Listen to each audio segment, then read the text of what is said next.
started with tilapia. Then the mushroom farms of Zhejiang fell silent. The tea leaves in Fujian went unpicked. The ginseng of Jilin dried up in warehouses, unsold. Across China, industries once powered by exports to the West are collapsing like dominoes. Not because demand vanished, but because access was cut. A single tariff, a broken contract, a lost buyer.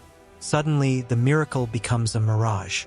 From seafood to herbs, from shrimp to silk, China's rural engine is seizing up, choked by a trade war no longer waged through headlines, but through pressure points.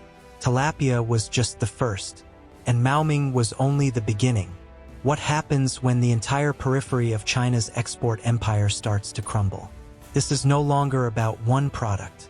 It's about the system that made them all vulnerable. When the United States slapped a 170% tariff on Chinese tilapia, Maoming collapsed within months. But the real story didn't end at the edge of those drained ponds. That was just the spark. In Zhejiang, mushroom producers who had exported tons of fresh shiitake to U.S. restaurants saw orders vanish. In Fujian, tea plantations watched their prized leaves wither, not from drought, but from market silence. In Jilin, ginseng farmers packed crates with no destination. Everything was ready. Nothing was moving. Because tilapia wasn't the anomaly. It was the alarm. These sectors, tilapia, tea, ginseng, mushrooms, were all built around the same assumption. That the U.S. market would always be open. That if they followed the rules, if they met the standards, if they delivered cheap volume on time, demand would never stop. But Washington changed the rules, and the trap snapped shut. The supply chains were never diversified. The logistics were never designed for multi-market adaptability. The processing standards, the certifications, the product formats, they were all tailored to one buyer. So when that buyer walked away, the entire system wobbled. The mushroom farmers of Zhejiang had calibrated everything, from humidity controls to packaging weight, to meet Western supermarket requirements. The tea plantations in Fujian invested heavily in machinery that processed leaves to precise moisture levels and oxidation grades preferred by American boutique chains. Ginseng from Jilin was vacuum-sealed and labeled according to U.S. health supplement laws. None of it could be quickly redirected. Even worse, the domestic market couldn't absorb the shock. Chinese consumers don't pay American prices. Logistics costs for cross-provincial distribution are high. Brand loyalty is low. And the rural middle class, the traditional internal backup for these industries, has been decimated by property debt and stagnant wages. So when the foreign orders disappeared, there was no fallback. The illusion of a resilient rural economy shattered. In truth, many of these sectors weren't industries. They were export extensions, outposts of Western demand operating inside Chinese borders. Once that demand dried up, the local economies tethered to them began to asphyxiate. Maoming was the warning, but the map is much larger. Tilapia was just the first red dot. Now, the red is spreading, province by province, crop by crop. And the question isn't how to stop the collapse. It's how deep the damage already runs. The structure wasn't flawed. It was rigged to fail. Across China, entire industries had been engineered for American consumption, down to the color of the label and the temperature of the shipping container. Take the shrimp farms in Hainan. 85% of exports were routed through U.S. distributors. Packaging specs, hygiene protocols, size grading, all matched to U.S. restaurant chains. When the second round of tariffs hit seafood in early 2025, the entire system froze. Cold storage facilities filled up. Export brokers canceled contracts. Harvested shrimp were dumped back into the sea or sold to wet markets at a loss. In Yunnan, flower farms that supplied high-end bouquets to luxury hotel chains in California had no domestic buyers. Chinese consumers don't spend $30 on floral arrangements. Those flowers withered literally and financially. Even bamboo flooring, once touted as a green export miracle, crumbled. American construction slowed. Orders halted. Warehouses filled with unsold planks. The pattern was clear. These were not diverse, resilient industries. They were single-channel pipelines. Once blocked, they flooded backwards. And worse, the companies involved had over-leveraged themselves. Many borrowed heavily to scale up, believing the U.S. market would always be there. Loans were backed by future contracts. Equipment was purchased on credit. Land was leased on speculative projections. So when the orders stopped, the balance sheets collapsed. In multiple provinces, small banks quietly froze lending to rural exporters. Bond defaults spiked. Local governments stopped paying promised subsidies. The economic ripple became a liquidity crisis. And the Chinese Communist Party's worst fear began to manifest: rural financial instability. Not just hunger, not just unemployment, but debt dragging down entire supply chains. And unlike in past downturns, there were no fast bailouts. Central funds were already stretched thin by real estate rescues and tech crackdowns. The collapse wasn't isolated. It was systemic. It was wired into how China chased growth, through hyper-optimization for global demand, without redundancy, without insulation. This was not just a trade dispute. It was a map of fragility, drawn in supply chains and erased by a single pen stroke in Washington. No warships, no sanctions, just one buyer saying no, and thousands of factories, fields, and families paying the price. Maoming was the first to fall, but by the end of spring 2025, it had company. In Hainan, once dubbed the Florida of China, the shrimp farms that lined its southern coast became watery graveyards. Dozens of cooperatives dissolved in silence. Ponds were drained not for harvest, but to cut losses. In some villages, locals began dismantling old tanks and selling the fiberglass for scrap. Export processing plants in Haikou shut down one after another. By June, over 12,000 workers had been laid off. Further north in Zhejiang, the mushroom sector faced a mirror image collapse. Known globally for high-end shiitake and enoki, the province had built a logistics empire around freshness, same-day cold chain shipping to Hong Kong, then outbound flights to the U.S. West Coast. Once American supermarkets canceled contracts, the model imploded. Growers were forced to dump harvests. Cold rooms sat filled with decomposing product. One farm owner, speaking off record, said, "We've gone from export elite to local landfill in under 60 days." In Fujian, the green hills that once produced boutique oolong teas for California tea shops stood eerily quiet. Young laborers left. The tea was ready, but the buyers never came. American boutique chains had diversified sourcing to Vietnam and Sri Lanka after facing early signals of trade turbulence. Fujian missed the memo. In Guangxi, where pomelos and exotic fruits were destined for European hotel chains and North American distributors, exporters found themselves with crates and no contracts. What couldn't be sold fast enough rotted in shipping yards. Entire logistics corridors collapsed in days. What these provinces shared wasn't just crisis. It was design. Each region had spent the last 2 decades tailoring its economy around one major customer: a U.S. grocery chain, a European wholesaler, a Japanese import firm. And because those partnerships had worked spectacularly, they were never questioned. Until now, the effect cascaded far beyond fields and farms. Local governments, previously flush with tax revenue from thriving exports, found themselves scrambling. Budgets were slashed. Road projects halted. Subsidies promised to rural cooperatives quietly disappeared.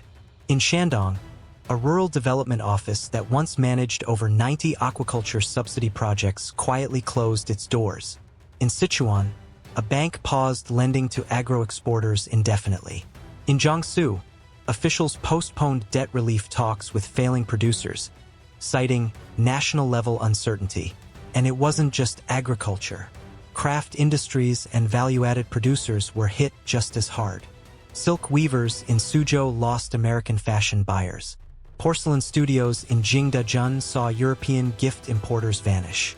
Even bamboo chopstick makers in Anhui reported order volume dropping 70% as foreign restaurants switched to compostable PLA utensils sourced elsewhere. Across China's interior and coastal belts, the silent breakdown was visible only to those who looked closely. Empty greenhouses, silent workshops, ghost cargo yards, and everywhere the same question: how could it all unravel so fast?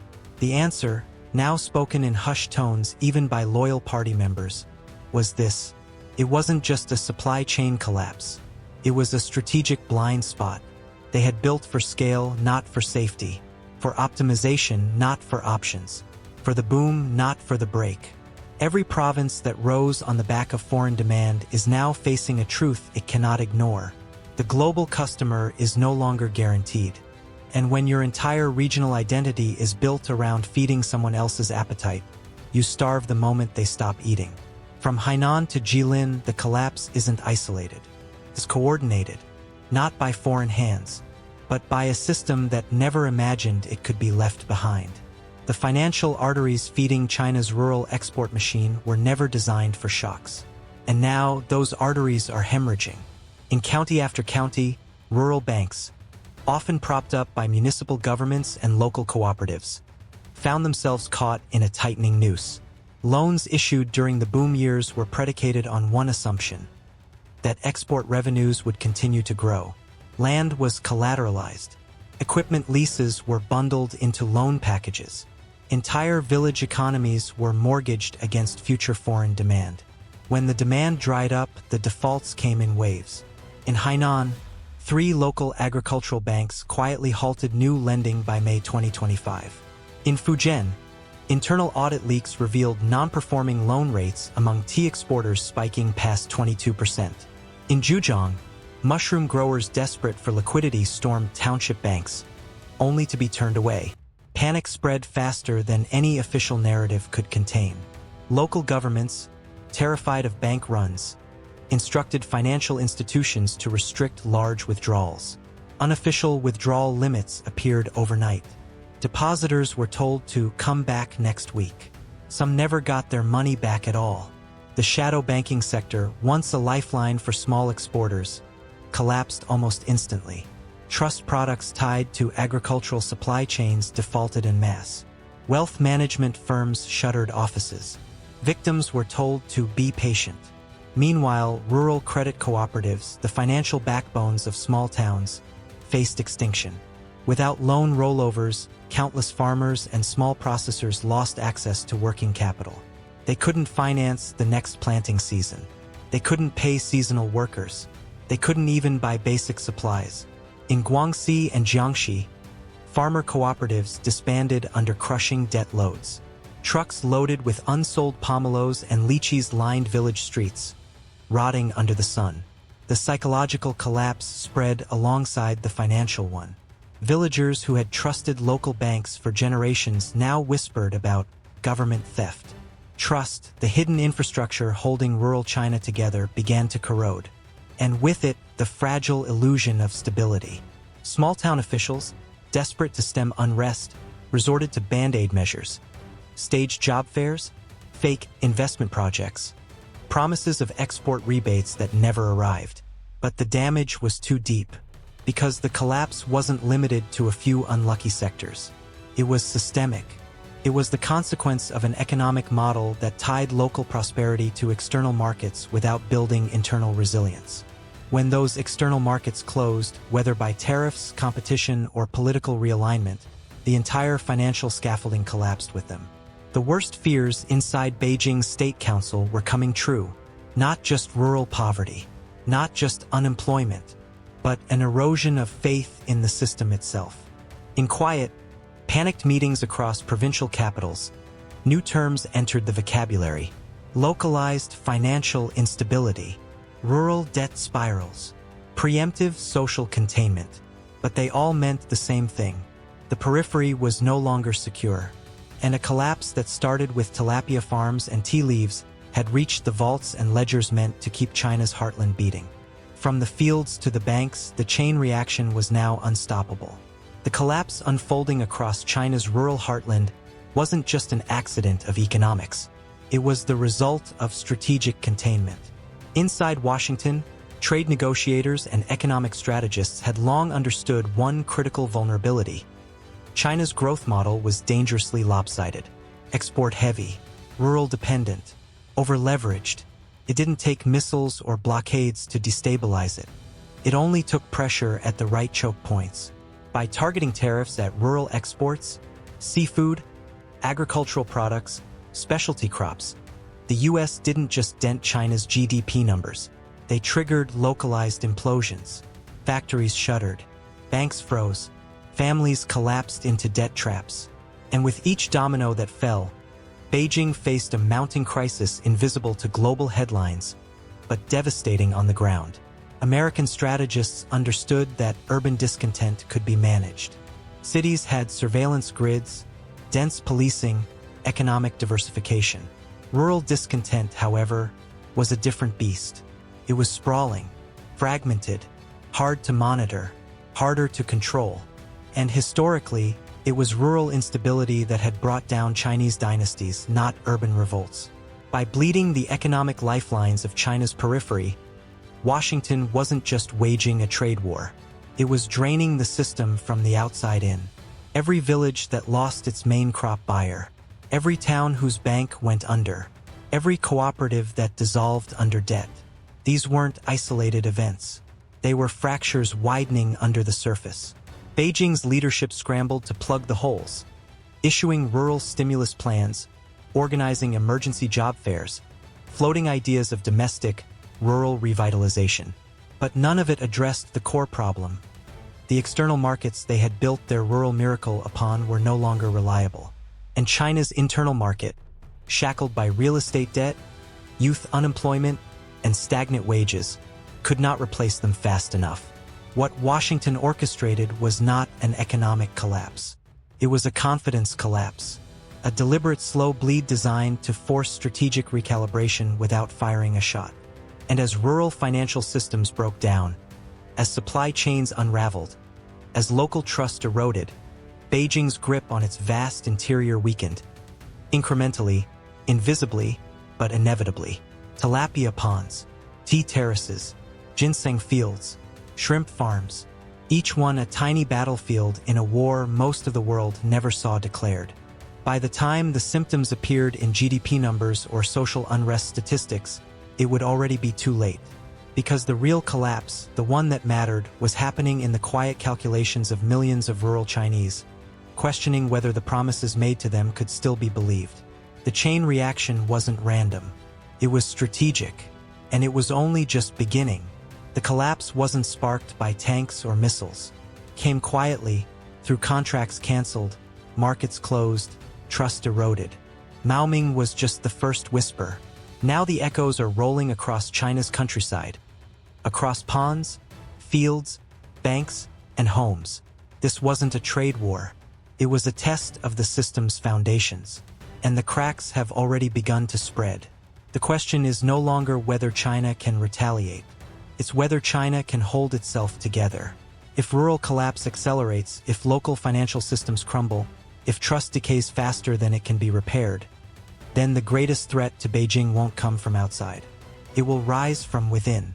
The flood has breached the walls, and it's still rising.